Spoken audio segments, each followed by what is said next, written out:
درود بھیجیں محمد و آل محمد۔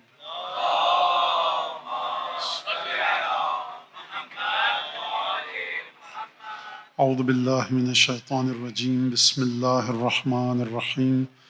الحمد للہ الذی جعل الحمد مفتاحا لذکرہ وسببا للمزید من فضلہ ودلیلا علی آلائہ وعظمتہ، ثم الصلاة والسلام علی عبدہ وامین وحیہ وخاتم رسلہ سیدنا و مولانا بالقاسم محمد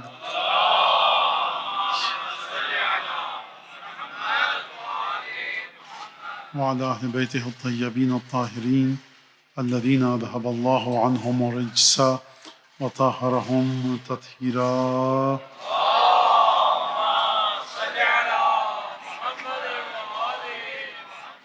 واللعن الدائم على أعدائهم أجمعين، أما بعد، فقد قال الله الحكيم في كتابه المجيد: أعوذ بالله من الشيطان الرجيم، وإذ ابتلى إبراهيم ربه بكلمات فأتمهن قال إني جاعلك للناس إماما قال ومن ذريتي قال لا ينال عهد الظالمين۔ درود بھیجیں محمد و آل محمد۔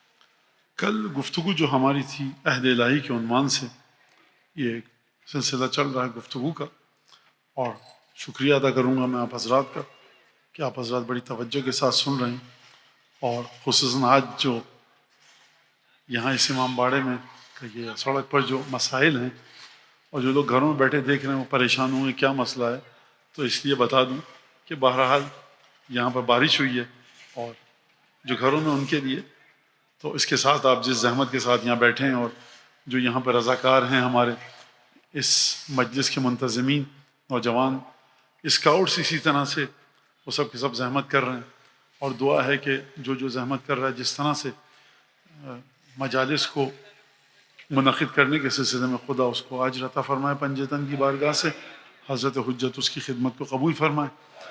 اور اسی طرح سے جیسے جیسے عشرے کے اختتام کی طرف ہم جا رہے ہیں، تبرکات نکلیں گے، کہیں سے جھولا، کہیں سے علم، تابوت، یہ سب برآمد ہوگا، شبیہ ان چیزوں کی۔ تو اس میں ایک چیز کا خیال رکھیے کہ پولیس کے جوان افسر کھڑے ہوئے ہیں، رینجرز کے جوان افسران کھڑے ہوئے ہیں، آپ بھی تھکے ہوئے ہیں، وہ بھی تھکے ہوئے ہیں، تو بڑے ادب سے ان سے بات کیجیے، یہ آپ کے ملک کے رینجر ہیں، آپ کی پولیس ہے، اور پولیس والوں سے بھی کہوں گا یہ آپ ہی کے بچے ہیں، تو نہایت آرام سے، اطمینان سے ان کو جو حکم ہے وہ اس کے مطابق کریں گے، وہ آپ کی بات نہیں سمجھ سکتے۔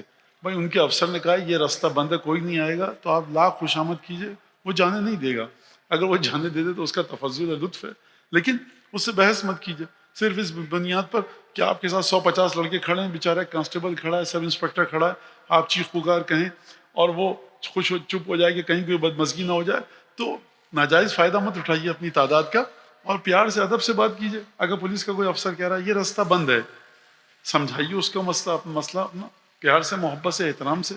اگر آپ سے بڑا ہے، وردی میں ہے، وردی کا ایک احترام ہے، آپ کی پولیس ہے، آپ کے افسران ہیں، آپ کو آسانیاں فراہم کرنے کے لیے ان کی ڈیوٹی یہاں پر لگائی گئی ہے، اس کی سمجھ میں آ جائے گا، ہو سکتا ہے چھوڑ دے، نہیں چھوڑے گا تو وہ قانون کے مطابق کام کر رہا ہے، لہٰذا بڑے اطمینان کے ساتھ۔ اور پولیس کے جوان افسران، رینجرز کے جوان افسران جو بھی ہیں خدمات انجام دے رہے ہیں، دعا ہے کہ پروردگار عالم جو آزاداری کے لیے وہ انتظامات کر رہے ہیں، خدا ان سب کو، ان تمام اداروں کو، صوبائی، ضلعی، شہر کی سطح پر، رینجر، پولیس، تمام کی توفیقات میں اضافہ فرمائے، ان کو وہ سب کچھ عطا فرمائے جس کی امید پر یہ امام حسین کے عزاداروں کی خدمت کر رہے ہیں۔ اس امام باڑے کے منتظمین، اسکاؤٹس جو یہاں پر، آپ حضرات تو چلے جاتے ہیں 2:30-3 بج جاتے ہیں، اور اس کا صبح کو پھر ان کی ڈیوٹی ہے، نہ ان کو دن کے آرام کا پتہ ہے، نہ رات کی نیند کا پتہ ہے، کھانا پینا سب کچھ ان 10 دنوں میں ان کی مجلس ہو چکی ہے، ان کی دنیا، ان کی کائنات۔ تو انشاءاللہ خدا ان کو بہترین طریقے سے تمام ذمہ داریاں ادا کرنے کی توفیق عطا فرمائے۔ عہد الہی پر گفتگو ہوئی تھی، ہم مزید ذرا اس عہد الہی کو ایک اور زاویے سے دیکھیں گے، اور جو عہد الہی حضرت ابراہیم، پچھلے سال بھی میں نے یہ آیات پڑھی، اس سال بھی مجھے ان آیات کو پڑھنے کی ضرورت ہے، اور نیاز مند ہوں میں، ضرورت ہے مجھے، محتاج ہوں کہ ان آیات کو دوبارہ پڑھا جائے، اور آپ حضرات یقیناً سمجھ جائیں گے اس آیات کو، اور یہ ہے کہ درود بھیجیں محمد آل محمد۔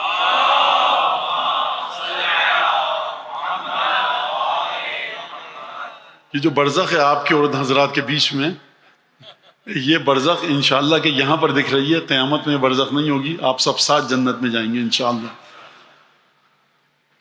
کل میں نے جو بات ختم کی تھی جلدی میں مکمل اس کی تشریح نہیں کر سکا۔ جناب امیر المومنین نے جو خطبہ دیا، خطبہ قاصعہ، اس میں جناب امیر المومنین نے اپنے بارے میں گفتگو فرمائی ہے، بالکل اس کے آخر میں اور درمیان میں بھی اشارے کیے ہیں۔ ان آخری 4-5 سطروں کو، لائنز کو میں پڑھوں گا اور پھر دوبارہ اس سے گفتگو کو لے کر ہم آگے بڑھیں گے۔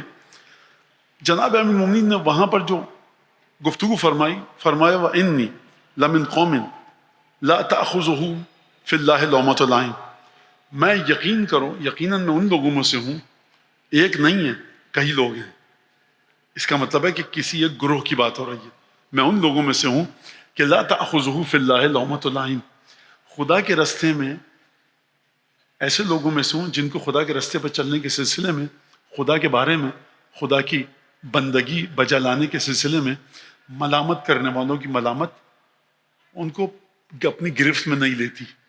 کبھی ایسا ہوتا ہے نا کہ آپ جا رہے ہیں اور آپ بڑے صاف ستھرے کپڑوں میں ہیں، ایک بیچارہ فقیر گداگر ہے، آپ کو شرم آتی ہے کہ میں اس کو پیسے کیسے دوں، اس سے گفتگو کیوں کروں، اس کو کھانا کھلانا تو اچھی بات ہے لیکن میرا یہ اسٹیٹس نہیں کہ میں اس کے ساتھ گفتگو کروں۔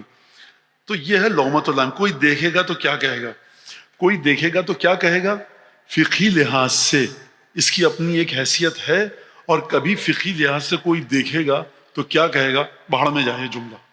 تو اسی لیے علم فقہ آپ کے لیے بڑا ضروری ہے کہ آپ سمجھیں کہ کوئی دیکھے گا تو کیا کہے گا۔ فقہی لحاظ سے جہاں پر اس کی حیثیت ہے اس کی حیثیت کو مانیے، فقہی لحاظ سے جہاں اس جملے کی 2 کوڑی کی حیثیت نہیں ہے اس کو مت مانیے۔ ماتم کر رہے ہیں، کوئی دیکھے گا تو کیا کہے گا، اگر جگہ ایسی ہے جہاں آپ کے مہاراجے نے منع کیا ہے ماتم مت کرو، بقی جا رہے ہو سعودی عرب کے قوانین کا احترام کرو، مسجد نبوی میں گئے ہو ان کے قوانین کا احترام کرو، یہ آپ کے مہاراجے کا فتویٰ ہے، اور طریقے سے عزاداری زیارت کر کے آ جائیے۔ کسی نے آپ کو اجازت نہیں دی مہاراجے نے کہ آپ وہاں جا کر ماتم کیجئے، آپ ماتم کر کے آ جائیں گے، بدمزگیاں پیدا ہوتی ہیں۔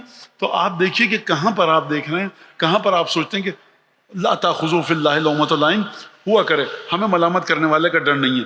اگر ملامت کرنے والے کا ڈر آپ کو نہیں ہے، آپ کی فقہ توضیح المسائل آپ کے مرجع کا فتویٰ اس کو مانتا ہے، تو ڈریے مت ملامت کرنے والے کی ملامت سے۔ لیکن اگر آپ کا مرجع کہہ رہا ہے کہ یہاں ملامت کرنے والے کی ملامت کا خیال کرو، تو آپ کو وہاں ملامت لعنتان طنز و تشنیع کرنے والے کے طنز کا خیال رکھنا پڑے گا۔ یہ بہرحال ایک بیچ میں ایک بات آئی تو میں نے آپ کے سامنے پیش کر دی۔ اب جناب امیر المومنین کیا فرما رہے ہیں، وَإِنِّي لَمِن قَوْمٍ لَا تَأْخُذُهُمْ فِي اللَّهِ لَوْمَةُ لَائِمٍ، میں ان لوگوں میں سے ہوں کہ جن کو ملامت کرنے والوں کی ملامت پکڑتی نہیں ہے، دبوچتی نہیں ہے، ان پر اثر انداز نہیں ہوتی۔ جب درخت آدھا آیا اور آدھا گیا، اور جناب امیر المومنین نے فرمایا، کل اسی خطبے کے سلسلے میں گفتگو کر رہا ہوں، لا الہ الا اللہ یا رسول اللہ انا اول من آمن بک واللہ اول من صدق بک، پر یا رسول اللہ میں کہہ رہا ہوں ایمان لاتا ہوں، ما فعلت الشجرۃ ما فعلت، درخت نے جو کیا وہ کیسے کیا، امر من اللہ، خدا کے حکم سے کیا، اجلالا لکلمتک و تصدیقا بنبوتک، آپ کے نبوت کی تصدیق کو انجام دیتے ہوئے، اور آپ کے کلمے کو، آپ کی زبان کو، آپ کی زبان کی جلالت کو عظمت دیتے ہوئے۔ درخت نے کام کیا خدا کے حکم سے، علی بن ابی طالب نے کام کیا اپنی مرضی سے، کہا کہ درود پہ بلند آواز سے اللہم صلی علی محمد۔ بیٹا ادھر آ جاؤ، جگہ ہے، ادھر آ جائیے، کوئی مسئلہ نہیں، بہت جگہ۔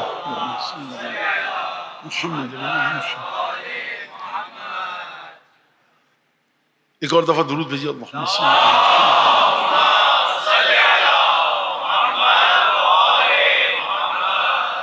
کفار نے مذاق اڑایا، جناب امیر المومنین کی عمر بہت چھوٹی تھی، اس طرح کا بچہ ہی تمہاری تصدیق کر سکتا ہے۔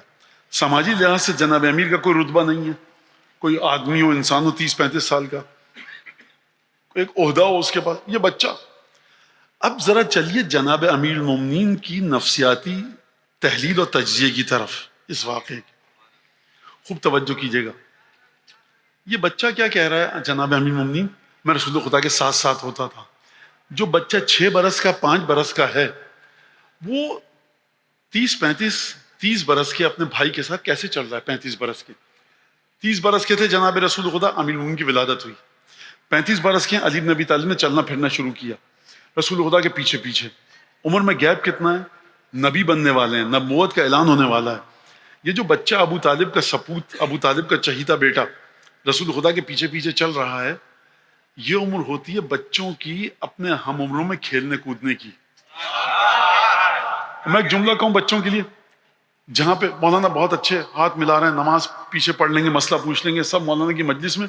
اب آپ کی گیدرنگ ہے 18 17 15 سال کے بچوں کی, مولانا آئے, سب سمٹ کے بیٹھ گئے, اور تھوڑی دیر بعد ایک ایک کر کے لوگ رخصت ہونے لگے. مولانا اصل میں آپ کے سامنے ہم کمفرٹیبل فیل نہیں کر رہے. کتنی محبت ہوگی علی بن ابی طالب کو کہ اپنے ہم عمروں کو چھوڑ کر ایک واقعہ دکھائیے مجھے مکے کا کہ علی فلاں بچوں کے ساتھ کھیل رہے تھے. کیا مکے کے سارے بچے مر چکے تھے؟ مسئلہ یہ ہے کہ عہد الہی کا جو سفر کرتا ہوا آیا ہے نا ابو طالب تک, یہ وہی عہد الہی ہے کہ جب جناب فاطمہ بنت اسد خوشحال آئیں, چہرے پر مسکراہٹ, کہا والی جناب ابو طالب کو مخاطب کر کے کہا آپ کی بھاوچیاں بیٹا پیدا ہوا ہے, بہت خوش ہو کے آئیں. کہا کہ اس پر سبتن 30 سال صبر کر لو, انا ابشروک بغلام مثلی ما خلا النبوہ, 30 برس کے بعد تمہارے گھر میں بھی ایسا ہی بیٹا تمہارے وجود سے پیدا ہوگا, یہی صفات ہوں گی جو صفات دیکھ کے آ رہی ہو سوائے نبوت کے. لہٰذا عہد الہی کا تسلسل, عہد الہی کے سفر کو آپ سمجھیے. اس کا مطلب یہ ہے یہاں سے 2 باتیں نکلتی ہیں. جناب فاطمہ بنت اسد مادر جناب امیر کو اس بات کا ادراک ہے کہ بھاوچ کی گود میں جو بیٹا اب اس وقت آیا ہے وہ عام بچہ نہیں ہے, وہ خاتم النبیین ہے. وگرنہ رسول جناب ابو طالب کیوں کہتے کہ ایسا ہی ایک بچہ سوائے نبوت کے؟ ابھی رسول خدا نبی نہیں بنے ہیں. جناب ابو طالب کو علم ہے, فاطمہ بنت اسد کو علم ہے. لہذا عہد الہی, اچھا پروردگار یہ ہو کیسے سکتا ہے کہ میں آپ کو لفافے میں ایک نہایت قیمتی ہیرا دوں امانت کے طور پہ, کہوں کہیں بھی رکھ دیجئے گا, آپ کو سمجھاؤں گا کہ اس لفافے میں بڑا قیمتی ہیرا ہے. یہ کیسے ہو سکتا ہے کہ خدا پرورش کا انتظام کرے, کبھی عبد المطلب کے گھر میں, کبھی ابو طالب کے پاس, کبھی فاطمہ بنت اسد کے پاس, اور پروردگار ان تک یہ اعلان نہ پہنچائے کہ فاطمہ بنت اسد دیکھو یہ جو یتیم بھتیجا تمہارے دسترخوان پر بیٹھا ہے نا, معمولی مت سمجھنا, ابو طالب معمولی بیٹا مت بھتیجا مت سمجھنا. ادراک ہوگا تبھی امانت کی حفاظت کی جائے گی.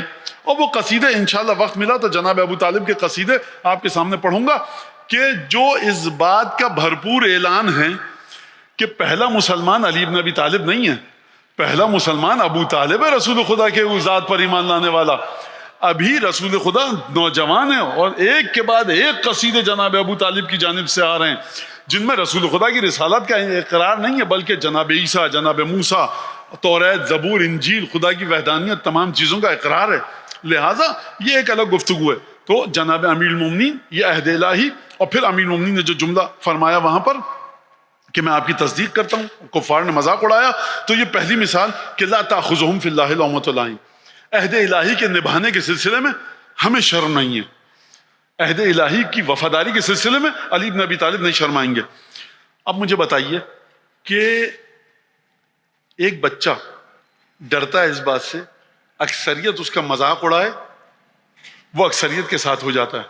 توجہ فرما رہے ہیں؟ کوئی بچہ فرض کیجئے ہاتھ پہ چوٹ لگ گئی, خدا نخواستہ, پٹی باندھ کے ہم نہیں جائیں گے, کیوں؟ بچے مذاق اڑا رہے ہیں. یہ پیر میں چوٹ ہے, ہم چپل پہن کے نہیں جائیں گے, بچے مذاق اڑائیں گے. فلاں کام ہم نہیں کریں گے, بچے مذاق اڑائیں گے. ہم یہ کپڑے نہیں پہنیں گے, بچے مذاق اڑائیں گے. سردی لگ رہی ہے, مفلر پہن کے جاؤ, ٹوپی, بچے مذاق اڑائیں گے. بچہ اپنے ہم جولیوں, ہم عمروں کے مذاق کی بنیاد پر جو وعدہ اس کی ماں اس سے لینا چاہ رہی ہے عہد کہ بیٹا سردی کے کپڑے پہن کر جاؤ, پابندی نہیں کرتا. مثال سمجھ میں آ رہی ہے کہ نہیں آ رہی؟ بچہ بچوں کے ساتھ رہنا چاہتا ہے, یہ مجھے دھتکار دیں گے, اپنی کمپنی میں گیدرنگ میں نہیں آنے دیں گے, تو بچہ چاہتا ہے اپنے ہم عمروں کے ساتھ رہے. نفسیات طفلانہ یہ ہے کہ بچہ بچوں کے ساتھ رہے.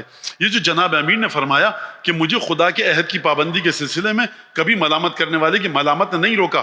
10-12 سال کا ہے سن جناب امیر المومنین کا, مکے کے اکثر لوگ کافر ہیں, مذاق اڑے گا, درخت چلتا ہوا آیا, تم نے رسول کی رسالت کا اقرار کر دیا. علی ابن ابی طالب کو اکثریت کا خیال نہیں ہے, اپنے ایک اکیلے بھائی کا خیال ہے, وہیں پر کہا آپ کی تصدیق کرتا ہوں. لوگوں نے مذاق اڑایا, نہج البلاغہ میں جملہ موجود ہے جناب امیر کا, لوگوں نے مذاق اڑایا, اس جیسا تمہاری تصدیق کرے گا.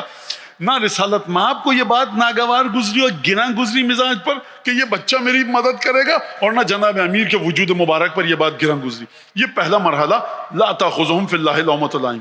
اگلا جملہ سنیے، فرمایا سیماہم سیما الصدیقین کلامہم کلام الابرار، ان کا کلام نیک لوگوں کا کلام ہے۔ جب ہم بات کرتے ہیں تو نیکی کے ساتھ گفتگو کرتے ہیں۔ سیماہم سیما الصدیقین، ہمارے چہرے پر جو آثار ہیں وہ صدیقوں کے آثار ہیں۔ کیا مطلب صدیقوں کے آثار ہیں؟ یعنی صدیقین کا لفظ استعمال کیا جناب امیر المومنین نے۔ آدم سے لے کر عیسیٰ تک جتنے لوگوں نے تصدیق کی اپنے دور کے انبیاء کی، ان کے چہرے کی کچھ علامتیں ہیں جو میں نے کل آپ کے سامنے سورہ فتح کی آیت پڑھی، ذالک مثلہم فی التوراۃ ومثلہم فی الانجیل، ان کی مثال، ان کی تصویر کشی، پورٹرے تصویر خدا نے توریت میں پیش کی ہے، انجیل میں پیش کی ہے، یہ وہ لوگ ہیں۔ تو جناب امیر فرما رہے ہیں ہم پہلے نہیں ہیں اور نہ آخری ہیں، عہد الہی ایک تسلسل کے ساتھ آ رہا ہے۔ سیماہم سیما الصدیقین، انبیاء کی تصدیق کرنے والوں کی صورت کی نشانیاں ہمارے چہروں پر دیکھو۔ اور پھر اس کے بعد فرمایا کلامہم کلام الابرار، ان کی گفتگو نیک لوگوں کی گفتگو ہوتی ہے۔ متمسکون بحبل القرآن، ہم قرآن مجید سے جڑے ہوئے ہیں۔ عمار اللیل و منار النہار، رات کی تاریکی میں دیکھو گے تو ہم رات کو آباد کرتے ہیں اور دن میں ہم پرچم ہدایت ہیں گمراہوں کے لیے۔ اس جملے کو ذرا سمجھیے آپ، رات آباد نہیں ہوتی، رات میں سب جا کر آرام کرتے ہیں۔ رات کو آباد کون کرتا ہے؟ رات کو زندہ کون کرتا ہے؟ وہ شخص کہ جو راتوں کو اٹھ اٹھ کر عبادت کرے۔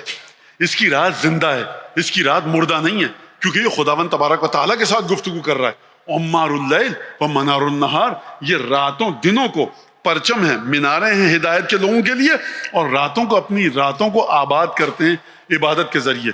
فرمایا لا یعلون ولا یغلون ولا یفسدون، یہ وہ لوگ ہیں، ہم ان لوگوں میں سے ہیں، نہ دھوکہ دیتے ہیں، نہ غرور کا اظہار کرتے ہیں، نہ کسی چیز کو برباد کرتے ہیں۔ یہ ولا یفسدون بڑی عجیب چیز ہے۔ یہ جو حضرت ابراہیم کو خدا نے کہا نا کہ میں تمہاری نسل میں سے اس طرح کی ذریت میں سے نکالوں گا آئمہ کو، اور تم نے کہا کہ وَمِن ذُرِّيَّتِي، میرا عہد ظالمین تک نہیں پہنچے گا، تو اب آپ جہاں جہاں جناب امیر اپنی خصوصیت بتا رہے ہیں، اب آپ ان خصوصیات کی روشنی میں عہد ابراہیم، عہد الہی کی تہوں کو کھولیے کہ جہاں پر عہد الہی آتا ہے اس کی خصوصیت کیا ہوتی ہے۔ ولا یفسدون، جہاں پر وجود امام آئے گا اس جگہ کو آباد کرے گا، برباد نہیں کرے گا، وہاں پر ان چیزوں کی کیا کرے گا؟ تعمیر کرے گا۔ یہی وجہ تھی کہ مالک اشتر کو کہا مالک مصر جا رہے ہو، استصلاح اہلہا، جس انسان کے وجود میں کوئی بھی تم دیکھو چیز، اس پوٹینشل کو باہر نکالو، صلاحیت کو باہر نکال کے اجاگر کرو، مرحلہ عمل پر لے کر آؤ۔ درود بھیجے محمد آل محمد۔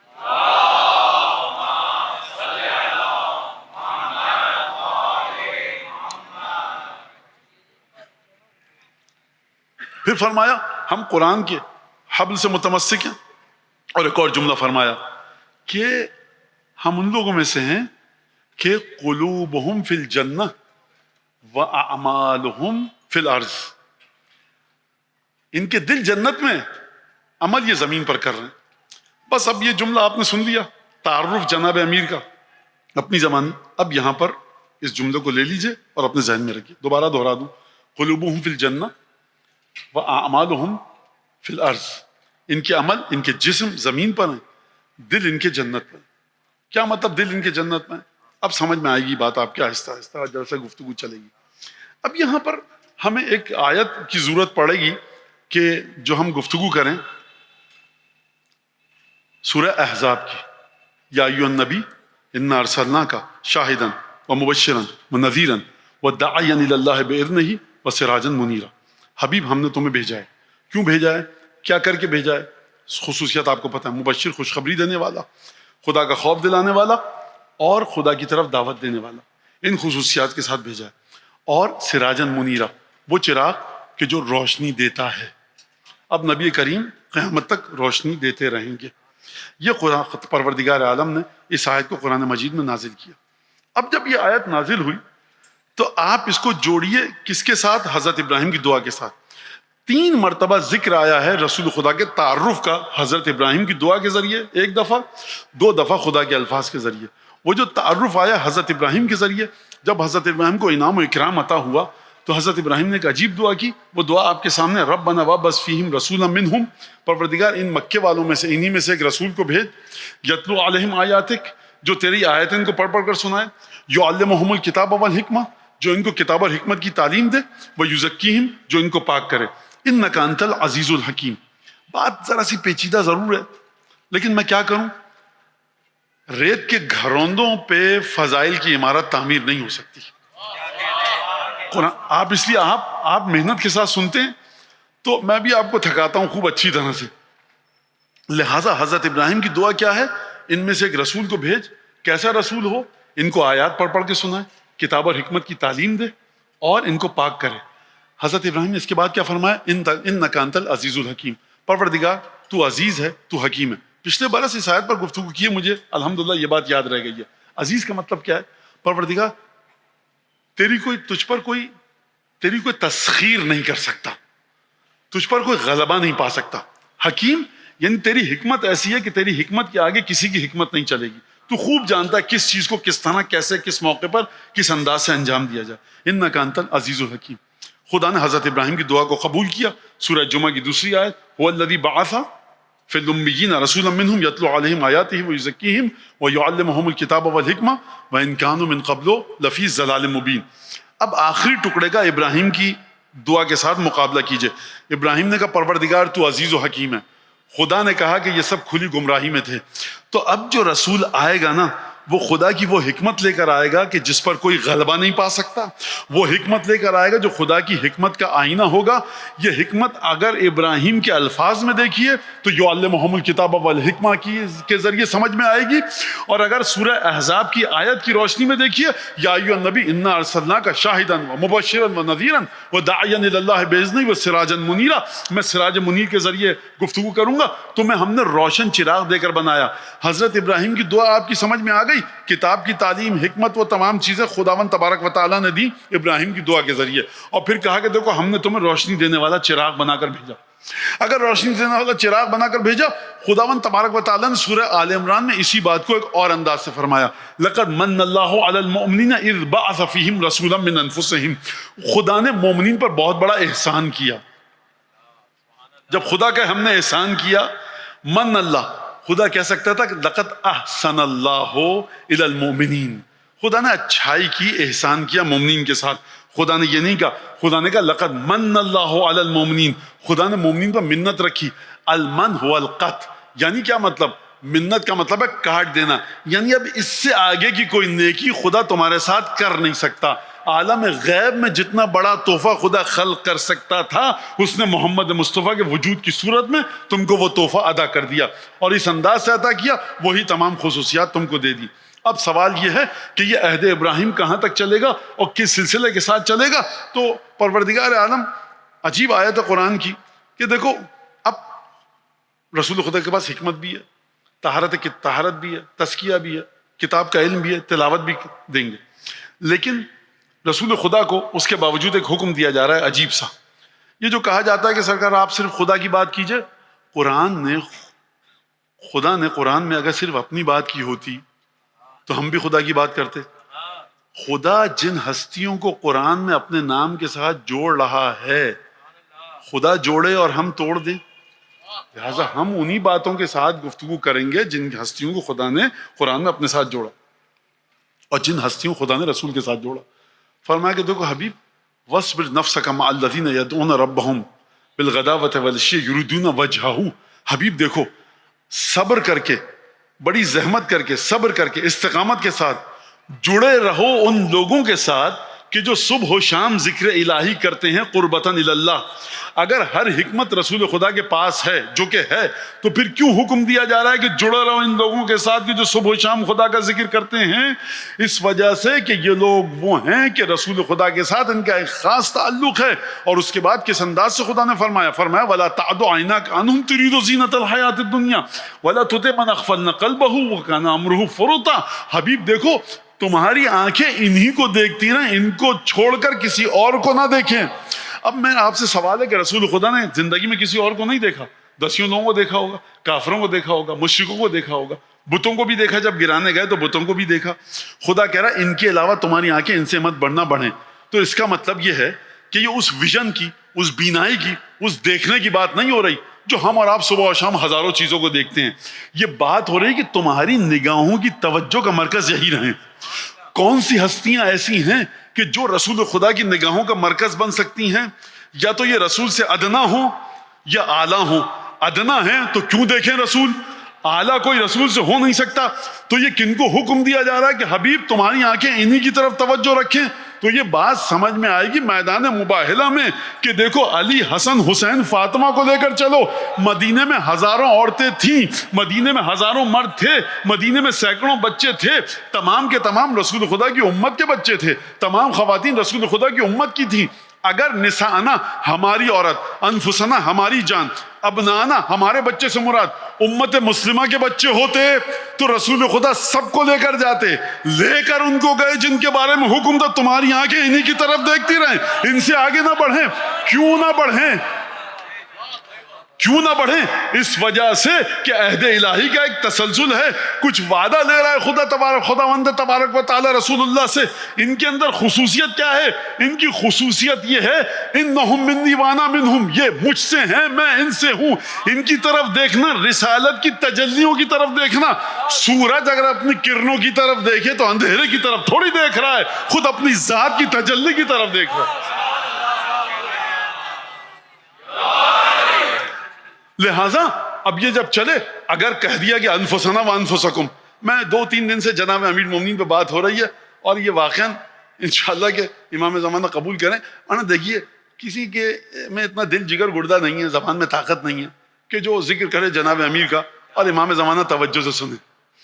کیوں سنیں گے توجہ سے؟ ہمیں صرف نام ہے امیر مومنین ہے جو توجہ کو جناب حضرت حجت کی کھینچ کے لاتا ہے. ورنہ حضرت حجت ملائکہ کے ذکر کو سن چکے ہیں، خدا کے ذکر کو سن چکے ہیں، اور ان کو اپنے جد کے بارے میں وہ چیزیں پتہ ہیں جو بنی بشر کے علم میں نہیں آ سکتی. آپ کے پاس جب آپ ایک عظیم الجثہ پہاڑ کو دیکھ چکے ہیں تو ایک چھوٹا سا کنکر آپ کو کیا مروب کرے گا؟ یہ لطف ہے اس درگاہ کا، اس بارگاہ کا کہ ہمارے آپ کے ہم دعا بھی کرتے ہیں کہ امام زمانہ قبول کرے. ورنہ اس ذکر میں ہمارے علم کی مقدار کے مطابق کچھ رکھا نہیں ہے کہ ہم حضرت حجت کی بارگاہ میں پیش کریں. یہ لطف ہے ان کا کہ اسی ذکر کو قبول کر رہے ہیں. کسی شاعر نے شعر پڑھ دیا، ایک گھر مل گیا، کسی نے 2 آنسو بہا دیے، اس کے گناہ معاف ہو گئے. تو یہ لطف کی بارگاہ ہے. یہاں پر کوئی اپنے عمل پر بھروسہ نہیں کرے کہ ہم نے مجلس پڑھی 1 گھنٹہ، آپ نے کچھ نہیں کیا سرکار، آپ نے اپنی باتیں الاپی ہیں. ورنہ کون امام زمانے کو خدا کو مروب کر سکتا ہے؟ وہ خدا کہ جو خود جناب امیر کا ثنا خوان ہے اور رسول اللہ کا. بہرحال ایک درود بھیجے محمد آل محمد.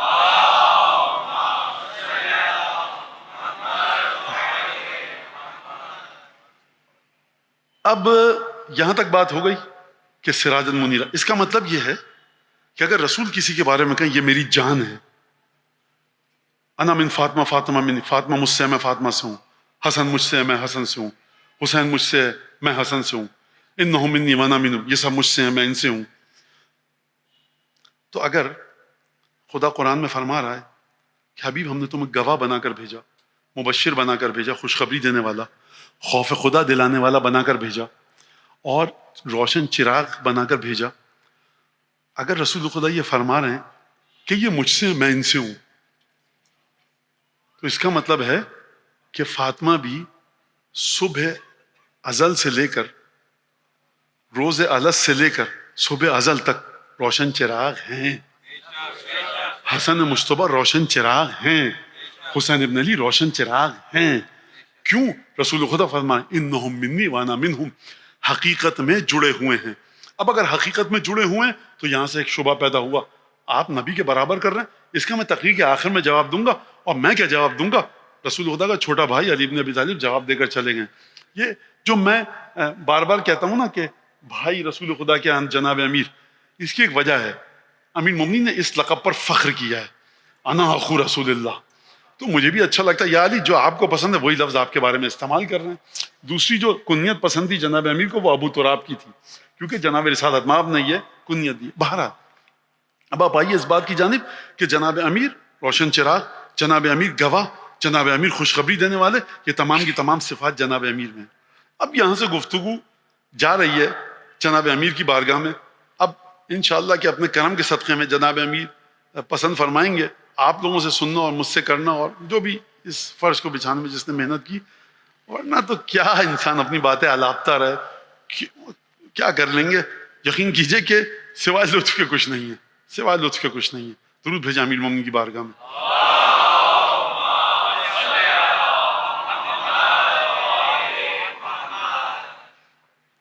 اب یہاں تک جب بات آئی اور آپ نے سن لیا کہ جناب امیر کا وہ خطبے کی 4 لائنیں، 2 لفظ بھول گیا تھا میں بتا دوں کہ ہم لوگ وہ ہیں یحیون سنن اللہ و سنن رسولہ، ہم وہ ہیں، ہم اس گروہ میں سے، جناب امیر فرمان وہ جو خطبہ میں نے ابھی پڑھا 4 لائنیں، خدا اور اس کے رسول کی سنتوں کو زندہ کرتے ہیں۔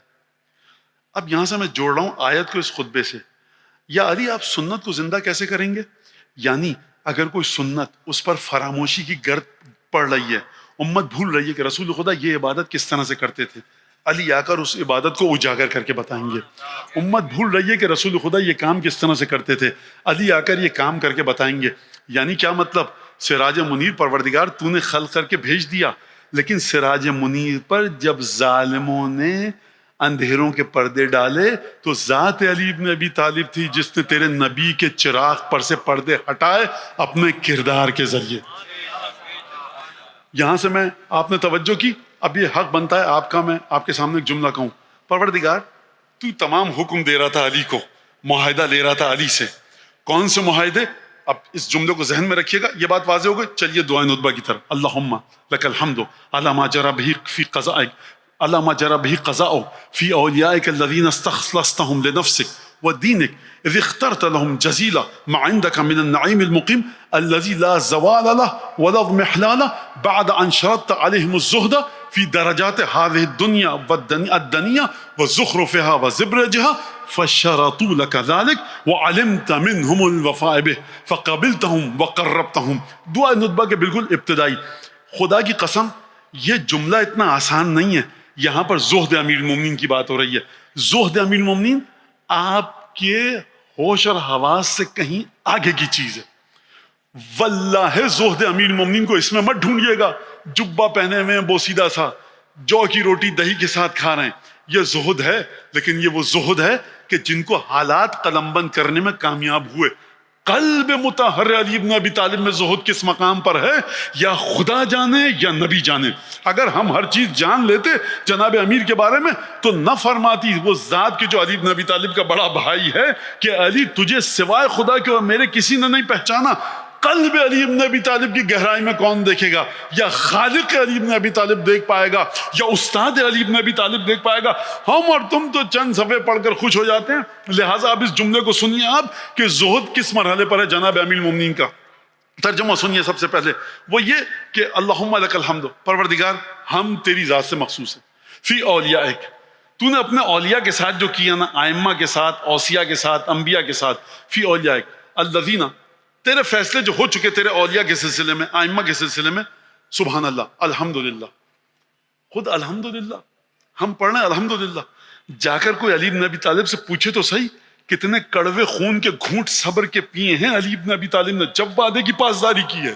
جا کر پوچھے کوئی سید الشہداء سے، جناب سیدہ سے، امام مجتبیٰ سے کہ کس طرح سے صبر کے کڑوے گھونٹ انہوں نے پیے ہیں جب جا کر اس معاہدے کی وفاداری کی ہے۔ آپ کو حکم دعائے ندبہ پڑھیے، آپ کو ثواب مل جائے گا۔ اللہم لک الحمد علی ما جری بہ قضاؤک، پروردگار تیرے فیصلوں کے کیا کہنے، اللہ الحمدللہ رب العالمین۔ آپ نے کتنی آسانی سے جمعے کی صبح یہ جملہ پڑھ لیا۔ جا کر 63 برس کی زندگی کو دیکھیے اپنے مولا کی، ایک ایک لمحہ کرب کا ہے، ایک ایک لمحہ اذیت کا ہے، ایک ایک لمحہ تکلیف کا ہے۔ یہ معاہدہ جس پر آپ کو ایمان رکھ کر جنت ملے گی، علی ابن ابی طالب نے کانٹوں پر یہ زندگی بسر کی ہے، علی ابن ابی طالب نے دہکتے ہوئے انگاروں پر اس راستے کو طے کیا ہے، جب جا کر آپ کو ثواب ملتا ہے اس ہستی کی محبت کا۔ لہٰذا پروردگار فی اولیائک الذین استخلصتہم لنفسک ودینک، پروردگار تیرے وہ اولیاء کہ جن کو تو نے خالص کیا اپنے دین کے لیے، اپنی ذات کے لیے۔ عجیب بات ہے، دین کا الگ ذکر ہے، ذات کا الگ ذکر ہے۔ اب یہ کیا فلسفہ ہے، یہ تو خدا جانے، مجھے اس سے زیادہ سمجھ میں نہیں آتا۔ اپنے دین کے لیے، اپنے وجود کے لیے تو نے خالص کیا۔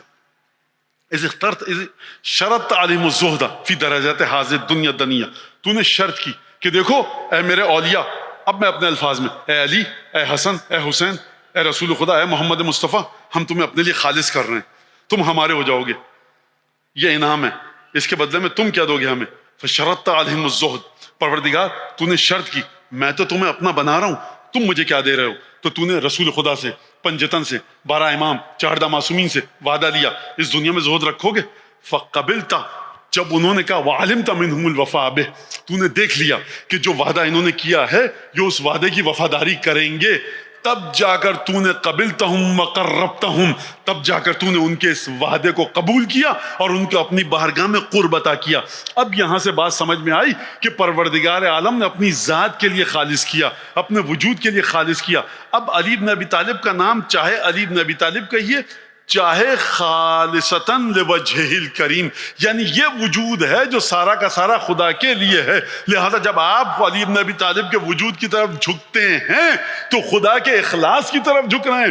اخلاص کی علامت کیا ہے؟ وجود محبت علی بن ابی طالب اپنے دل میں دیکھو کس طرح سے ہے.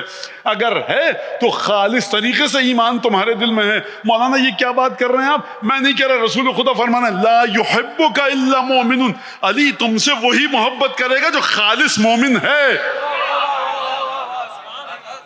کیونکہ علی بن ابی طالب نام ہے ایمان خالص کا. وجود علی بن ابی طالب سرتاپا اخلاص الہی ہے, سرتاپا تجلی الہی ہے. لہٰذا آپ جب آپ مصر جائیں گے, کوہ طور کی زیارت کو ضرور جائیں گے. کیوں جائیں گے؟ یہاں تجلی چمکی تھی. کوہ طور کو خدایا تو نے تو وہاں بیٹھ کے وعدہ لیا. پروردگار میں ایک بات کہوں خدا کی بارگاہ میں ہاتھ جوڑ کر, تجھے سردی جب نہ لگتی ہے نہ گرمی, لہذا تجھے نہ پنکھے کی ضرورت ہے نہ ٹھنڈے کرنے والے آلات کی, نہ تجھے ہیٹر کی ضرورت ہے. پروردگار تیرے بچے نہیں ہیں جن کے لیے تو پریشان ہو. پروردگار تجھے بھوک نہیں لگتی. پروردگار تجھے کوئی زخمی نہیں کر سکتا. پروردگار تجھے کوئی زخم زبان نہیں لگا سکتا, کوئی تجھے تانا نہیں دے سکتا. تیری چیز, تیرا وجود, تیری ذات ہر تانے سے, ہر حملے سے, ہر غلبے سے, ہر ظلم سے ماورا ہے. تو نے اس مقام پر بیٹھ کر حکم دیا کہ جہاں کوئی تیرے وجود کو ذرہ برابر ضربت نہیں لگا سکتا. عمل کیا علی نے. علی کو بھوک بھی لگتی ہے, پیاس بھی لگتی ہے, علی کی اولاد بھی ہے, فاقوں میں سوئے ہیں علی بن ابی طالب کے بچے. دسیوں پیون زدہ چادر وجود مبارک پر ہے جناب سیدہ کے. یہ علی بن ابی طالب. تو پہلی فضیلت کیا ہے؟ یہ معاہدہ ہے کیا؟ اس ذات نے کہا کہ یہ کرو گے. پروردگار تو جو یہ کہہ رہا ہے کہ یہ کرو گے, تجھے ان چیزوں میں سے کسی کی ضرورت نہیں ہے جو علی انجام دے گا. صبر کے مقام پر علی ہے, ظلم سہنے کے مقام پر علی ہے. ارادہ تیرا تھا, کام کیا علی بن ابی طالب نے. تو جب قیامت میں علی کا ارادہ ہوگا تو تو کیا کام کرے گا؟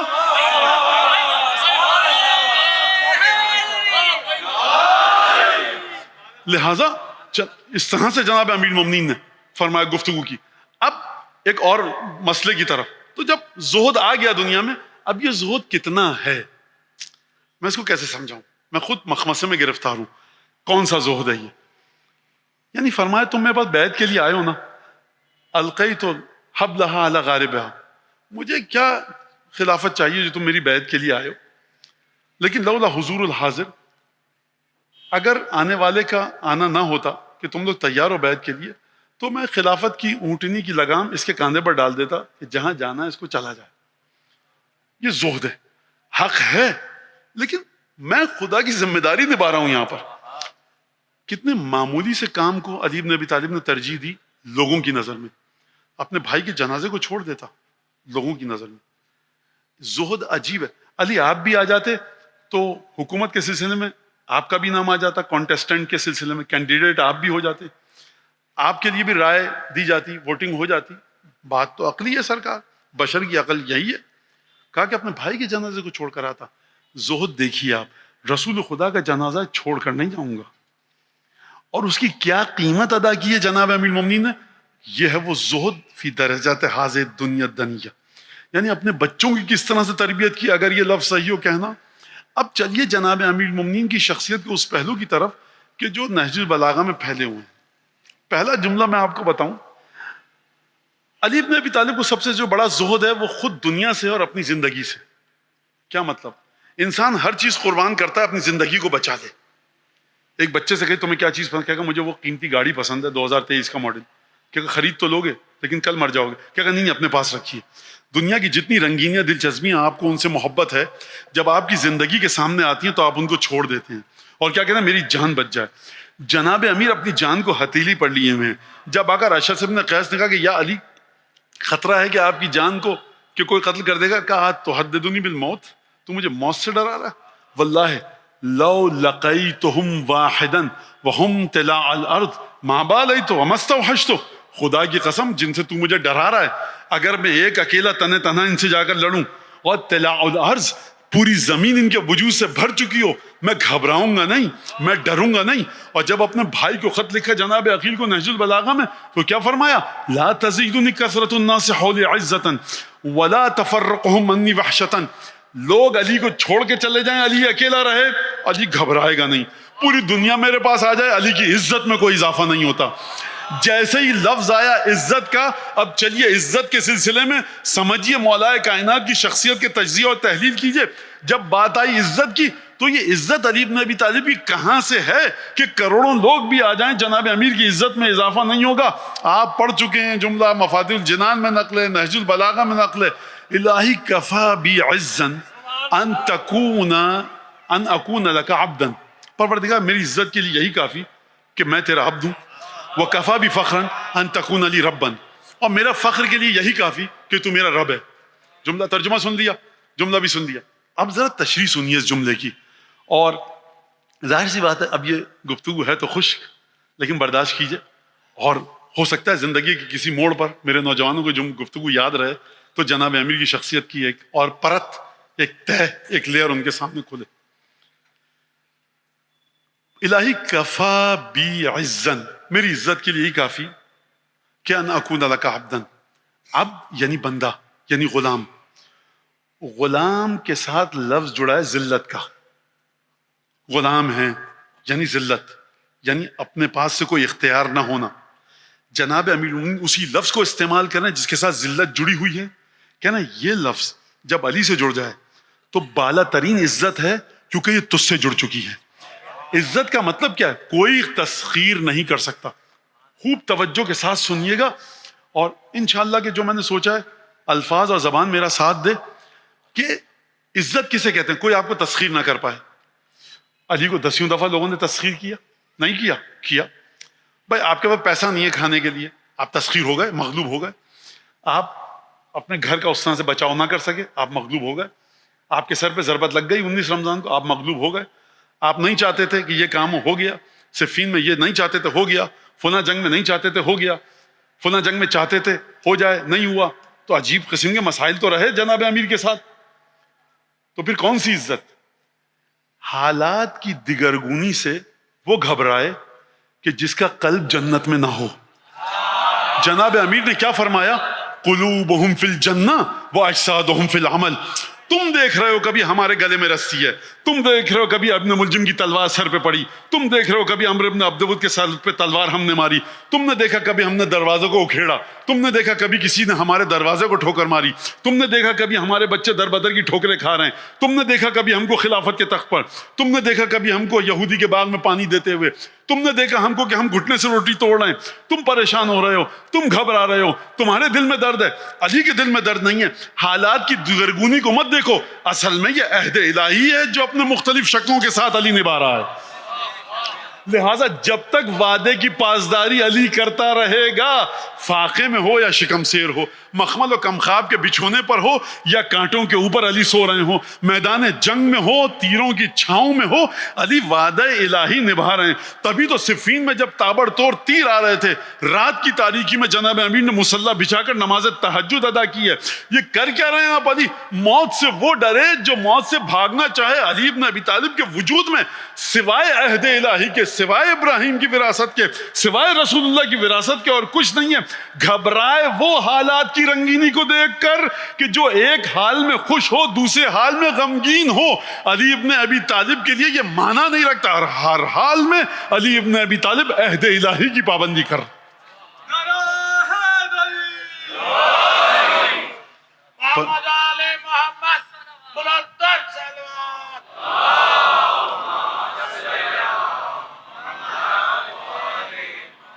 لیکن میں نے کیا جملہ کیا آپ کے سامنے کہا, ابھی پیش کیا, تمہیں دکھ ہو رہا ہے, تم چاہنے والے ہو علی کے کہ جناب امیر جو کی روٹی کھا رہے ہیں.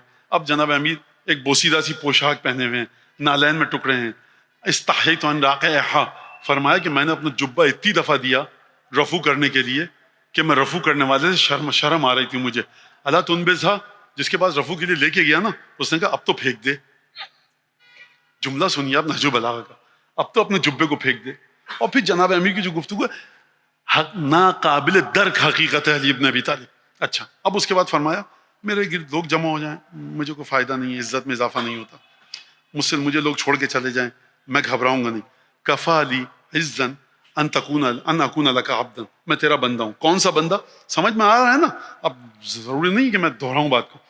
وکفا بفخرا ان تکون لی ربا، فخر کے لیے علی کے یہی کافی کہ تو میرا رب ہے. فخر کا مطلب کیا ہے؟ اور عبد کا مطلب کیا ہے؟ جب آپ سماج میں دوسروں سے مقابلہ کر رہے ہیں نا، تو آپ اگر عبد اور غلام ہیں تو آپ مقام ذلت پر ہیں. فخر کا مطلب کیا ہے؟ سماج میں دوسروں سے مقابلہ کر رہے ہیں نا، تو آپ اطراء رہے ہیں، فخر کے مرحلے پر ہیں. ہمارے پاس یہ چیز ہے، آپ کے پاس یہ چیز نہیں ہے. علی ابن ابی طالب نے جب سماج میں اس لفظ کے ذریعے اپنا مقابلہ کیا جو ذلت کے معنوں میں ہے، تب بھی اپنے آپ کو عزت دی. اور سماج میں جب اس معنی کے ساتھ گفتگو کی جہاں فخر کی بات کی، تب بھی اپنا تعلق خدا کے ساتھ جوڑا. پروردگار علی ابن ابی طالب کے لیے فخر کی بات یہ ہے کہ تو اس کا رب ہے. یہ رب کیوں کہا؟ اس کا مطلب یہ ہے کہ رب العالمین، پالنے پوسنے والا پروردگار علی کے ارادوں کے پیچھے، حرکات و سکنات کے پیچھے. علی اگر گھر میں بیٹھا ہے، میدان جنگ میں ہے، سب کے پیچھے، کیونکہ تو میرا رب ہے، تیرا ارادہ علی کے پیچھے کار فرما ہے. علی ابن ابی طالب اس بات پہ فخر نہیں کرے گا کتنا بڑا گھر ہے، جبہ کون سا ہے، نالین کون سی ہے. فخر اگر ہے جناب امیر کو تو اس بات پر کہ یہ جو کام میں نے کیا ہے نا، یہ خدا کے ارادے کو عمل کر کے دکھایا. اگر اجازت دی ہے نا کہ کوئی میری گلی میں رسی ڈال لے، تو یہ میں نے اجازت نہیں دی، یہ خدا نے کہا کہ رسی ڈلوا لو. اگر میں سجدے میں ہوں، ابن ملجم کی تلوار سر پہ لگی، تو خدا نے کہا کہ ضربت کھا لینا. اگر خدا نے جو خدا کہتا گیا علی عمل کرتے گئے، یہ ہے مقام بندگی. دنیا دیکھتی رہے کہ علی ابن ابی طالب کو ذلت نصیب ہو گئی. علی ابن ابی طالب مقام فخر پر ہیں. کیوں مقام فخر پر ہیں؟ سرکار کمشنر صاحب، وزیر اعلیٰ صاحب، چیف منسٹر صاحب آپ سے کہتے ہیں آپ جائیے اس محلے میں یہ کام کیجیے، یہ کام کیجیے، یہ کام کیجیے. آپ کام کریں، لوگ مذاق اڑا رہے ہیں، آپ چپ رہتے ہیں. آپ کو جب پتہ لگے گا جب وزیر اعلیٰ کے ساتھ ہماری کل تصویر آئے گی، آپ خوش ہیں. کیوں خوش ہیں؟ ارادہ آپ بہت بڑے انسان کے ارادے کو عملی جامہ پہنا رہے ہیں. علی ابن ابی طالب خدا کے ارادے کو، میں دوبارہ دہراؤں، وہ مطلق ہے، محتاج نہیں ہے کسی چیز کا. علی ابن ابی طالب نام ہے احتیاج کا، کیونکہ بشری سانچے میں ہے. سردی گرمی خزاں بہار برسات، بھوک پیاس نیند تھکن آرام، اذیت کسک بیماری، یہ تمام چیزیں وجود انسان کے ساتھ ہیں. علی ابن ابی طالب نے اس خدا کے ارادے کو انسانی صورت میں آ کر عمل کا جامہ پہنایا. وہ ذات کے جو کسی کی محتاج نہیں، وہ ذات کے جو لباس خوراک پوشاک کی محتاج ہے، اس کے ارادوں کو عملی کر رہی ہے، عملی جامہ دے رہی ہے. کہ جو ذات بشر کے سانچے میں ہے، ارادہ خدا کا ہے. اب مجھے بتائیے اگر علی فخر نہ کرے تو کیا کرے؟ درود پڑھیں جناب امیر کی بارگاہ میں.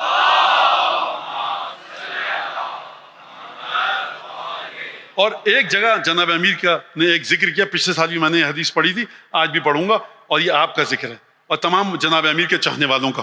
فرمایا دیکھو مجھے کوئی فرق نہیں پڑتا کہ لوگ آ جائیں چلے جائیں، نہ گھبراتا ہوں، نہ خوش ہوتا ہوں، نہ عزت بڑھتی ہے میری. وَلَا تَحْسَبَنَّ ابْنَ أَبِيكَ، اے عقیل میرے بھائی، اپنے باپ کے بیٹے کو یعنی اپنے بھائی کو یہ مت سمجھنا، وَلَوْ أَسْلَمَنِ النَّاسِ، اگرچہ تمام لوگ مجھے چھوڑ کر چلے جائیں، متخشیاً متضرعاً، کہ علی کب کپانے لگے گا خوف سے، علی کے وجود پر خوف آ جائے گا، تمام لوگ چھوڑ، خبردار ہرگز یہ مت سمجھنا. یہ ہوا کیا تھا؟ ظاہر سی بات ہے کہ صفین کا مسئلہ آیا، جنگ جمل آئی، نہروان آئی، اسلامی تاریخ کے بڑے دردناک واقعات آئے، لوگ جناب امیر کو چھوڑ کے جا رہے ہیں. صفین کے اندر خوارج نہروان آ گئے، جنگیں ہوئیں تمام کی تمام. علی ابن ابی طالب پکار کے کہہ رہے ہیں الجہاد الجہاد، جنگ کے لیے تیار ہو جاؤ، ماہ مبارک کے بعد ہم جنگ پہ جائیں گے. 19 رمضان کو ضربت لگی، 21 کو شہید ہو گئے. تو لوگ جناب امیر کی بات نہیں سن رہے اس طرح سے. ایک دفعہ نہیں سن رہے تو یقیناً عقیل نے کوئی بات ایسی کی ہوگی، چاہنے والوں کا دل بھر آیا ہوگا، چاہنے والوں کو افسوس اور دکھ ہوا ہوگا.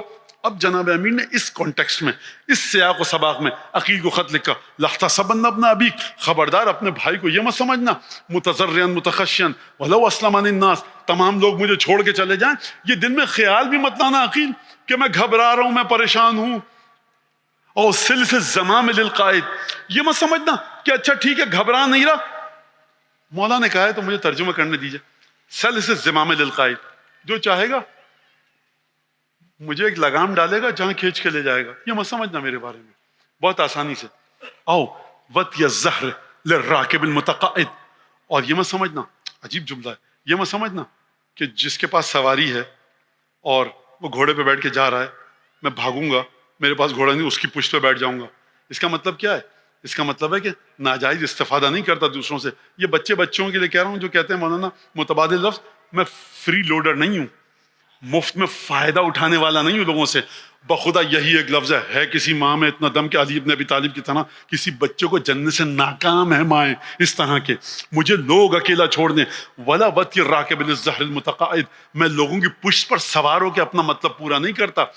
ولیکن کما قال اخو بنی سلیم، کہا لیکن میری حالت وہ ہے کہ جو بنی سلیم کے ایک شاعر نے کی تھی، وَإِن تَسْأَلِينِ كَيْفَ أَنْتَ فَإِنَّنِي، اگر تم مجھ سے پوچھتی ہے کہ میرا حال کیا ہے، فَإِنَّنِي، میرا حال یہ ہے کہ میں زمانے کی تنگیوں کی وجہ سے بہت ٹوٹ چکا ہوں، لیکن ہوں مقام صبر پر. میرے دل پر، میری روح پر کوئی داغ نہیں آیا ہے. یہ جناب امیر نے خط لکھا. اور اس کے بعد ایک اور جملہ فرمایا اسی خطبے کے اندر، اسی خط میں اپنے بھائی عقیل کو لکھتے ہوئے فرمایا کہ یعز علی ان ترى بکعبۃ فیشمت عاد او یسأم حبیب.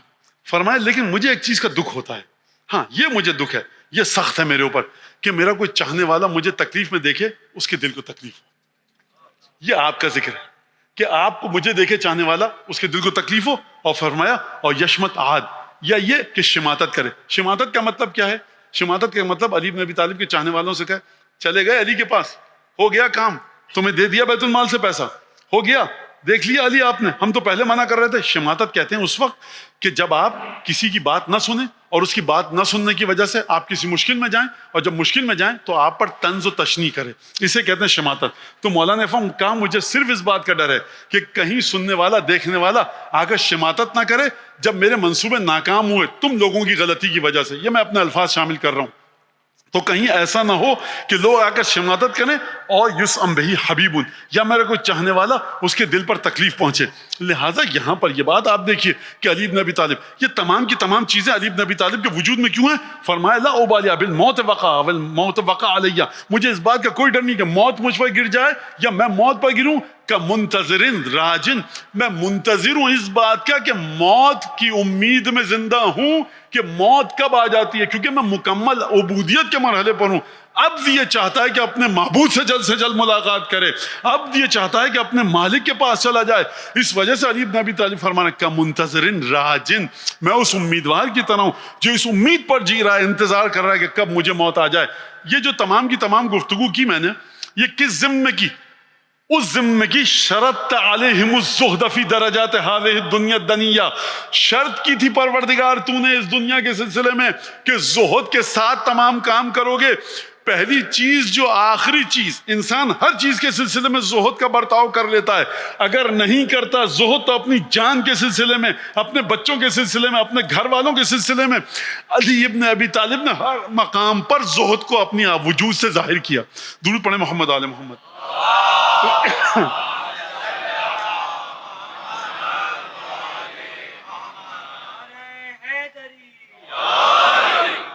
لہذا آپ دیکھیے زندگی کے اندر جناب امیر المومنین کی شرط علیہم الزہد فی درجات ہذہ الدنیا الدنیہ. لہذا جب جناب امیر مسند خلافت پر آئے، سعسعۃ ابن سوحان عبدی مولا کا بڑا زبردست شاگرد ہے اور بڑا بہترین خطیب اور مقرر. فرمایا کہ بیٹھے تخت خلافت پر، سعسعۃ ابن سوحان نے کہا ما زانت کل خلافہ، اے علی خلافت نے آپ کے وجود کو کوئی زینت عطا نہیں کی، بلکہ خلافت کو آپ کے وجود سے زینت عطا ہوئی ہے.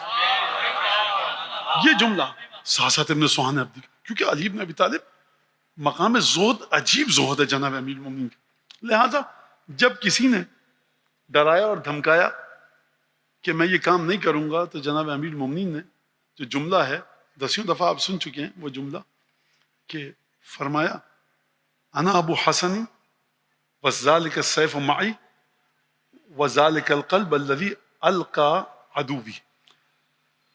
63 برس کے ہو چکے ہیں جناب امیر، 62 برس کے.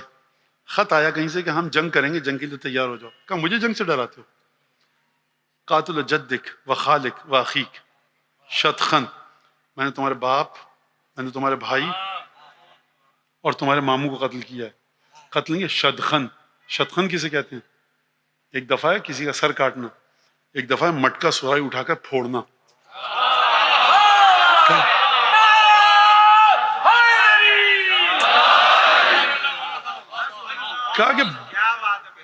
کہا کہ 22 برس کا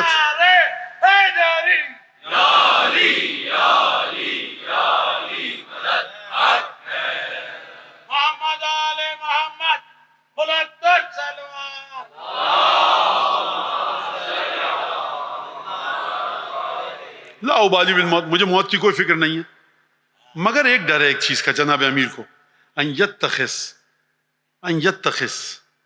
فرمایا کہ ان یلی امر هذه الامه سفهاؤکم فیتخذ مال اللہ دولہ. مجھے ڈر ایک بات کا ہے، جو میں چاہتا ہوں نا تمہارے لیے کچھ کر کے چلا جاؤں، اس وجہ سے کہ اگر میں چلا گیا نا تو اس امت کے ناکار لوگ تم پر حاکم ہو جائیں گے اور خدا کے مال کو اپنا مال سمجھ کے برباد کرنے لگیں گے. یہ جناب امیر نے گفتگو کی ہے وہاں پر. مجھے موت کا کوئی ڈر نہیں ہے، مار دو، میں تو جلدی چاہتا ہوں. اور نہج البلاغہ میں فرمایا کب سے ڈھونڈ رہا تھا میں 19 رمضان کو جو آج آئی ہے. لہٰذا فرمایا قاتل جدک و اخیک و خالق، تمہارے ماموں بھائی اور جد کو میں نے مارا ہے شدخن، اس طرح سے نہیں جس طرح سے سر کاٹے جاتے ہیں، اس طرح سے جس طرح سے خالی مٹی کے برتن کو پھوڑا جاتا ہے. اچھا اب اگر تم سمجھ رہے ہو، یہ میرا جملہ ہے، اب اگر تم سمجھ رہے ہو کہ اب تو علی 62 برس کے ہیں، جب یہ کام کیا تھا 22 برس کے تھے. کہا کہ دیکھو بات سنو، انا ابو حسن، وہی ابو الحسن ہوں. دوسرا وذالک السیف معی، وہی تلوار اب بھی ہاتھ میں ہے. وذالک القلب القی بہ عدوی، دل بھی وہی ہے بدر والا جس سے تمہارے ساتھ جنگ کی تھی.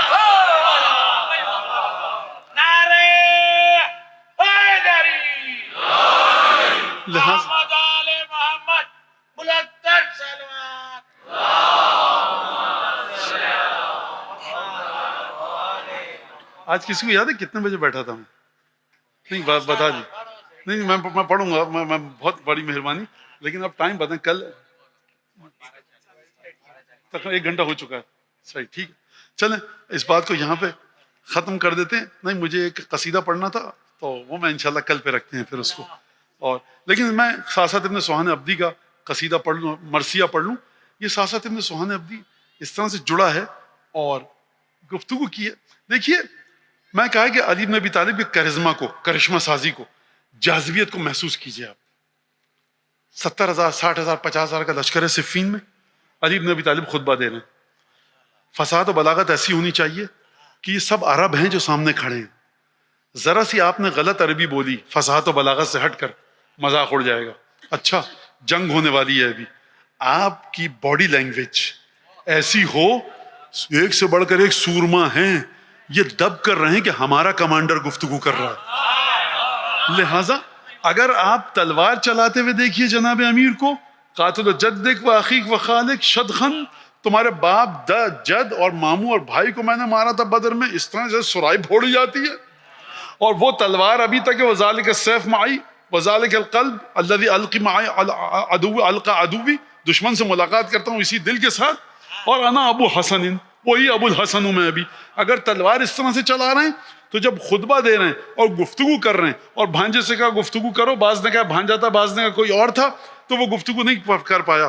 امیر المومنین نے خدا کی قسم 3 الفاظ میں 3 لائنوں میں ایسا معجزہ دکھایا. دیکھو الا ان اللسان بضعۃ فی الانسان، زبان انسان کے جسم کا ایک عضو ہے. جس سے کہا خطبہ پڑھو، وہ خطبہ نہیں پڑھ پایا. کہا دیکھو ان اللسان بضعۃ فی الانسان، ایک وجود کا ایک ٹکڑا ہے، حصہ ہے.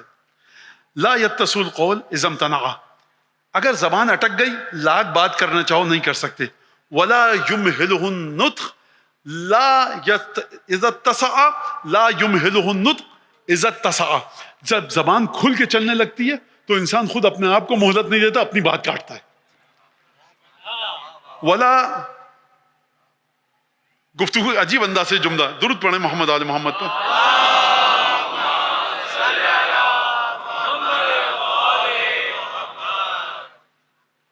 زبان چلنی رک جائے تو انسان جتنا چاہے بولے وہ بول نہیں سکتا، اور جب زبان چلنے پر آ جائے اذا اتسع لا يمهله النطق، اتنی فصاحت و بلاغت ہے، گفتگو تمہیں مہلت نہیں دے گی کہ اپنی پچھلی گفتگو کو پورا کرو، گفتگو مہلت نہیں دے گی کہ تم اپنی گفتگو کو پورا کرو۔ وَإِذَا امْتَنَعَ، اور جب زبان اٹک جائے لا يَتَّسِعُ الْقَوْلُ، تو پھر اس کے بعد یہ لا ينطق، تو یہ گفتگو نہیں کر پاتی۔ یہ جملہ کہا، اس کے بعد خطبہ دیا، فرمایا دیکھو مسئلہ یہ کہ ہم ہر جگہ پر گفتگو کرتے ہیں، فرمایا دیکھو نحن ان لامراء الکلام، کلام کی باغ ڈوریں ہمارے گھر کے ہاتھ میں ہیں، کلام کی باغ ڈوریں ہمارے گھر کے ہاتھ میں ہیں۔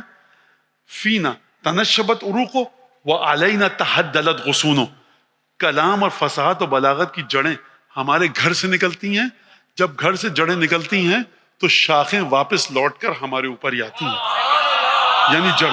یہ جناب امین نے فرمایا۔ لہٰذا اگر گفتگو کرتے ہوئے دیکھیں، زبان کے دھنی نہیں ہیں علی بن ابی طالب، تلوار کے بھی دھنی ہیں۔ جب تلوار چلائی تو جنگ بدر کا قصہ آپ کو سنایا، اور جب گفتگو کی تو کس طرح سے۔ اب یہ ساسات ابن سوہان، اور اس نے آ کر جو مرثیہ پڑھا ہے جناب امیر المومنین کی قبر پر آ کر، پہلا مرثیہ جو جناب امیر المومنین کا پڑھا ہے وہ اسی ساسات ابن سوہان نے، وہ قبر پر پڑھا، اور وہ قصیدہ بھی ہے اور وہ مرثیہ بھی ہے۔ اس کو کل پر رکھتے ہیں، لیکن آج عہد الہی کے سلسلے میں جو مصائب، جو مرثیہ پڑھا گیا، اسی سے متصل کروں گا میں اپنی گفتگو کو، کہ جن شہزادوں کا ذکر ہے، بالکل آخر میں دو جملے کہوں گا، کیونکہ ان شہزادوں کی مادر گرامی کا حق ان شہزادوں سے کہیں زیادہ ہے۔ کس کی بات ہو رہی ہے؟ اون محمد کا مرثیہ سنا آج آپ نے، عہد الہی، زہد اس دنیا کے درجات میں۔ دیکھیے جناب زینب کی زندگی کو اگر آپ دیکھیں نا، سب سے پہلے جو غم کا صدمہ اور دھچکا پہنچا ہے بی بی کو، وہ کب پہنچا؟ رسول خدا دنیا سے گئے، ماں کو صبح و شام دیکھ رہی ہیں گریا کرتے ہوئے، 3 برس کی بچی ہے، رات کی تاریکی میں ماں کے تابوت کے پیچھے چلی ہے۔ کتنا کٹھن ہے بی بی زینب جیسی بچی ماں کے تابوت کے پیچھے چلے۔ رسول خدا کی آغوش میں ہے، کہا نانا جان ہم نے خواب دیکھا ہے۔ بی بی زینب نے فرمایا بیٹیا کیا خواب دیکھا ہے؟ خواب دیکھا ہے کہ ایک درخت ہے، اس کی چھاؤں میں ہم ہیں، اور اس درخت کے پتے ٹوٹے، بنا پتوں کے ہو گیا، پھر اس درخت کی ٹہنیاں ٹوٹی، شاخیں ٹوٹی، اور اس کے بعد وہ درخت جڑ سے اکھڑ گیا۔ رسول خدا نے جب یہ خواب سنا تو رسالت مآب کے چہرے کا رنگ متغیر ہو گیا۔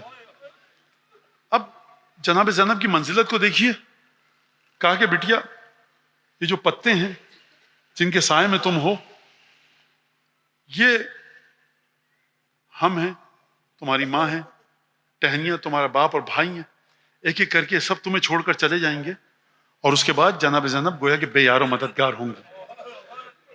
پہلا صدمہ جو شہزادی کو پہنچا، رسول خدا کی رحلت، دنیا سے چلے گئے۔ یعنی اتنے لاڈ کرتے تھے رسول خدا اور اتنا پیار کرتے تھے، روایت جا کر دیکھیے آپ کہ کس طرح سے یہ بچے رسول خدا کے چہرے کو دیکھ کر جان پکڑتے تھے، ان کی روح میں تازگی آتی تھی۔ رسول خدا چلے گئے، تعزیت کیسے کی گئی جناب فاطمہ زہرا سے آپ کے سامنے واقعہ موجود ہے۔ ماں کو دیکھ رہی ہے یہ بی بی، نانا کے مرنے کے 85 دن تک معصبت الراس، پیشانی پر پٹی بندھی ہے، منحدت الرکن، جب ماں چل رہی ہے تو جھک کر چل رہی ہے، ناحلت الجسم، ماں کا جسم، بدن مبارک کا گوشت نحیف و نزار ہو چکی ہیں، مسلسل گریہ کرتی ہیں۔ ایک دفعہ 85 دن بعد دیکھا کہ ماں جو حجرے میں گئی ذکر کرنے، اس کے بعد جب باہر آئی تو جنازہ آیا۔ رات کو غسل دیا جا رہا ہے، رات کی تاریکی میں۔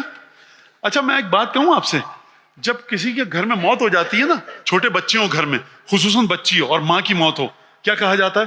جلدی سے ماں کی میت کو لے کر جاؤ، بچی اپنے آپ کو ہلکان کیے دے رہی ہے، ہلاک ہو جائے گی، مر جائے گی بچی، 3 برس کی بچی ہے، ماں کا جنازہ ہے، سامنے سے ہٹاؤ آنکھوں کے۔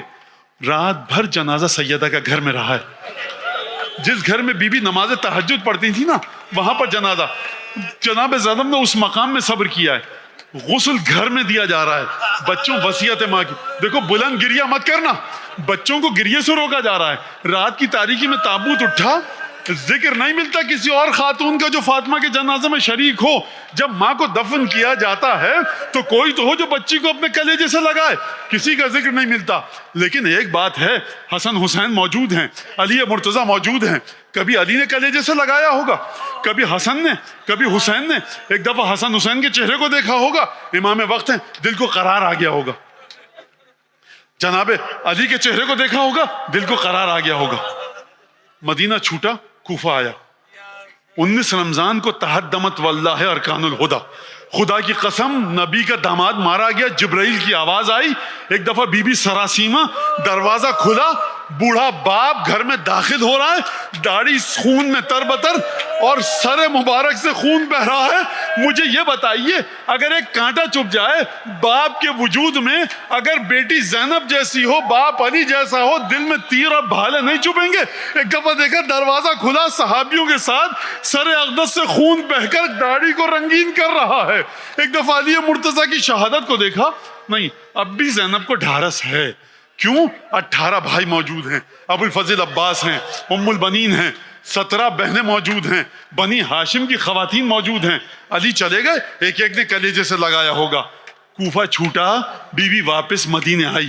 جودہ بنت اشعث نے بھائی حسن کو زہر دیا, بھیا کو خون کی قے کرتے دیکھا. 28 صفر کو حسن دنیا سے رخصت ہوئے, تابوت گیا, تیروں سے چھلنی ہو کر گھر میں آیا. زینب نے نگاہوں سے دیکھا, دل تڑپ گیا. ایک دفعہ یقیناً حسین آگے بڑھے ہوں گے, بہن کو کلیجے سے لگایا ہوگا, عباس کی طرف دیکھا ہوگا, ام البنین نے پیشانی کا بوسہ لیا ہوگا. زینب کے دل کو کسی حد تک قرار آ گیا ہوگا.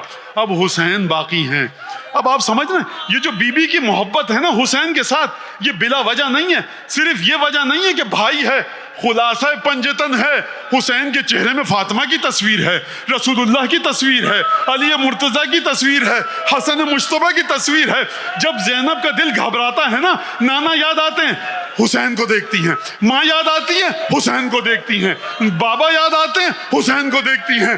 بھائی یاد آتے ہیں, حسین کو دیکھتی ہیں. حسین کتنا احترام کرتے ہیں جانتے ہیں؟ زینب آئیں, قرآن بند کر کے قام اجلالا لہا, زینب کی خاطر کھڑے ہو گئے. اب مجھے بتائیے کہ یہ جو اون و محمد اب آئے ہیں تو اب ہوگا کیا؟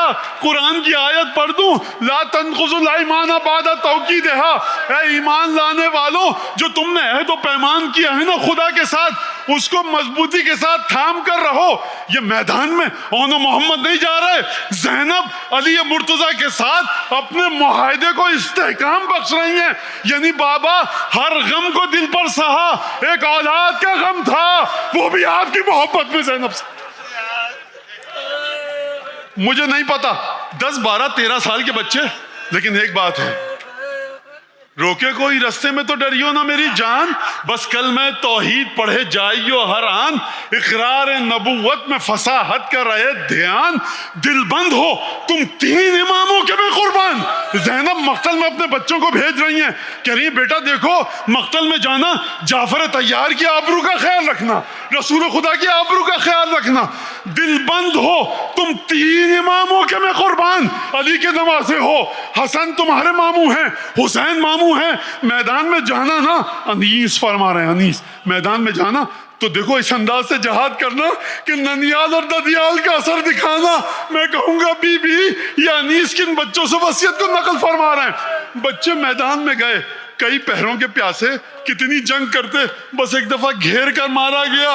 ان ننھے ننھے بچوں کے جنازے زمین پر گرے. اب میرا آپ سے سوال ہے, زینب ہے اولاد ابراہیم کی امانت دار, فاطمہ کے شیر کی تاثیر. یہ پتہ کب لگے گا کہ زینب نے وہ عہد کیسے نبھایا؟ جب لاشیں آئے, مقتل میں نہیں ملتا, زینب خیمے سے باہر ہو. جب 11 محرم کو نکلی تو آن و محمد کے لاشیں پر نہ گئی. یہ عہد کی تکرار ہے. گئی تو حسین کے لاشے پر, کہا بھیا عہد کی وفاداری کے لیے. اللهم كد وليك الحجة ابن الحسن صلواتك عليه وعلى آبائه في هذه الساعة وفي كل ساعة وليا وحافظا وقائدا وناصرا ودليلا وعينا حتى تسكنه أرضك طوعا وتمتعه فيها طويلا. اللهم بحق محمد وآل محمد عليك صل على محمد وآل محمد وعجل فرجهم وهلك عدوهم من الجن والإنس من الأولين والآخرين واكفنا ما همنا وارزقنا العافية ووسع رزقنا وطبل أعمارنا مع الصحة والسلامة بالجسم والروح ربنا تقبل منا إنك أنت السميع العليم. پروردگار جو لوگ موجود ہیں یہاں پر گھروں میں بیٹھ کے مجلس دیکھ رہے ہیں، اس امام باڑے کے آرگنائزر، منتظمین حضرات، اسکاؤٹس، پولیس کے جوان، رینجرز کے جوان، صوبائی ضلعی حکومت جو بھی خدمت کر رہے ہیں، بارش کی وجہ سے حالات انتہائی نامساعد ہیں، یعنی کسی حد تک نامساعد ہیں، انتہائی تو نہیں، الحمدللہ بہتر ہیں حالات، لیکن بہرحال جو زحمت کے ان سب کی توفیقات میں اضافہ فرما، حضرت حجت کی بارگاہ میں اس مجلس کو شرف قبولیت سے مزین فرما. پروردگار جو مومن مومنت جو حاجت لے کر آیا ہے دل میں، اس حاجت کو پورا فرما. مجھ سے آپ سے واٹس ایپ کے ذریعے، پیغامات کے ذریعے جو دعاؤں کی قبولیت کے لیے درخواست کی گئی ہے حاجتوں کے لیے، ان تمام کو دعا کیجیے کہ پروردگار ان کی تمام حاجات کو پورا کرے. جو لوگ علیل بیمار ہیں، صحت ان کو پروردگار عالم عطا فرمائے. سو سلام مرثیہ نوحہ پڑھنے والے جو لوگ اس دنیا سے جا چکے ہیں ان کی مغفرت فرما، جو زندہ ہیں توفیقات میں اضافہ فرما. ہمارے والدین ذوی الحقوق اعزاء اقربا جو دنیا سے جا چکے ہیں مغفرت فرما، جو موجود ہیں ان کو صحت سلامتی طول عمر عطا فرما.